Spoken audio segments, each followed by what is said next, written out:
I'm here to just continue doing that. This is my first body of work after grad school, and it's really thinking about the idea of the force of erosion. So not only the physical properties of erosion, but the way that we as people erode, and also the way that the image erodes. It's investigating sort of the parallels between the erosion of the self, the earth, and the image, and how they follow similar tracks, but on very different timelines. Sometimes we outlive the image, sometimes the image outlives us, but the earth will outlive everything. So this body of work all really started when I found these maps from the Bureau of Economic Geology that were made in collaboration with UT Austin in the 90s and 2000s.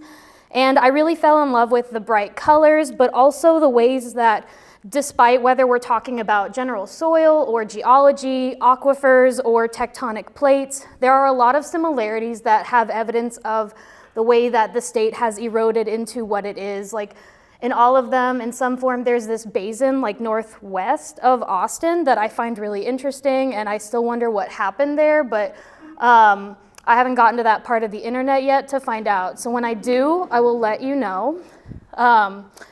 But I've been thinking about it in different ways. When I was in Nevada for this conference, there was actually an earthquake, which if you've ever experienced one, you know what it's like, but that was brand new for me.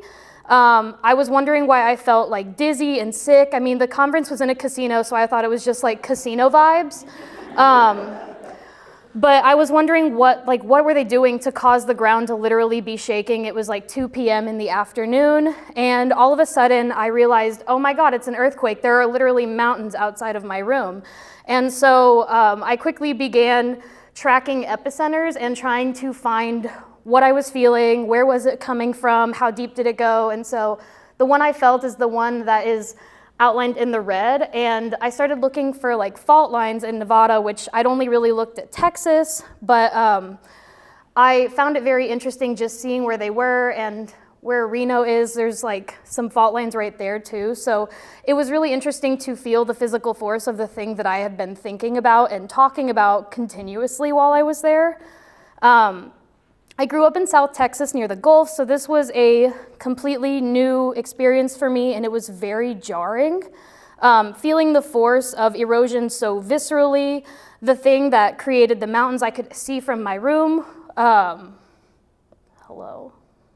I can't see the rest of my notes, was very evident of the current progress of how that's going, and the fact that it continues to happen now, just at such a glacial pace, we can't really monitor it.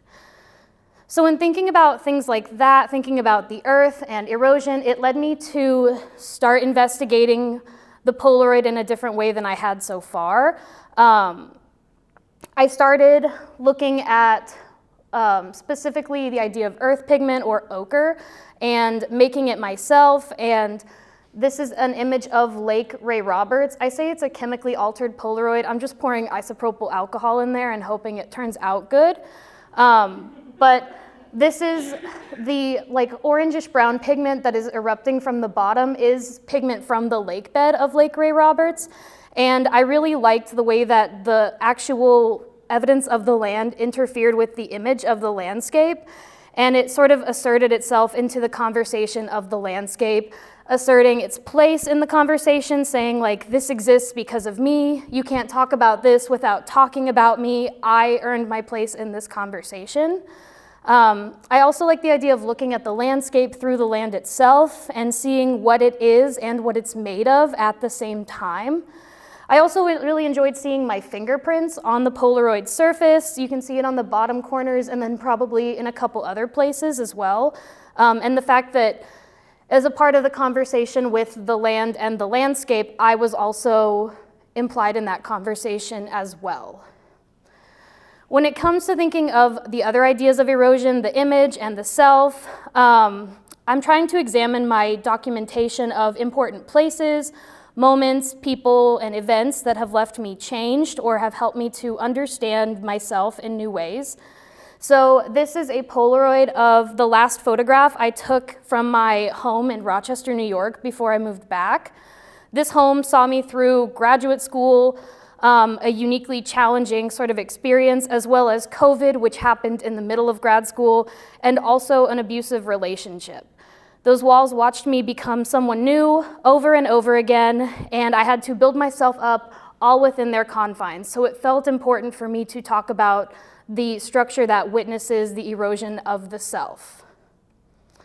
I have been experimenting with other ways to articulate this idea of erosion in Polaroids with Polaroid lifts, where I'm not sure if this is the path for the project, but I really enjoy the folds in the veils of the lifts and how they look like the fault lines on the map of the tectonic plates of Texas. Yeah, I don't know how to stop this, so I'm just going to. Why am I? Thank you. We have someone we want to introduce you to. Yeah. Oh, okay. His name's Ken. Our father's a geologist. Oh yeah, I already bothered him a lot. Yeah. I was like, yeah, I'm gonna email you, I'm really sorry in advance. No, please do. He collects old maps of Texas. Yeah. Geological maps. And one of our previous cohorts, he collects space maps too. Cool. And did a lot of work based on his maps. So we'd love to show you the maps. I would love to see And them. if you have questions about why things happen without looking at the impermanence, Yeah. he will talk your ear off for hours and hours and hours, and it will be the greatest speech ever. I would love to. Okay, cool, thank you. I started doing like self-portraits because And the things that turn you, those little ghosts or those blobs, and Tito in the art world, kind of Outlined in the red, and I started. if you do, please comparison. You do these things so you can feel a connection to the person. Like I said, I came from Nicaragua when I was a little And I'm gonna read like what I wrote here, as a lot of my colleagues are.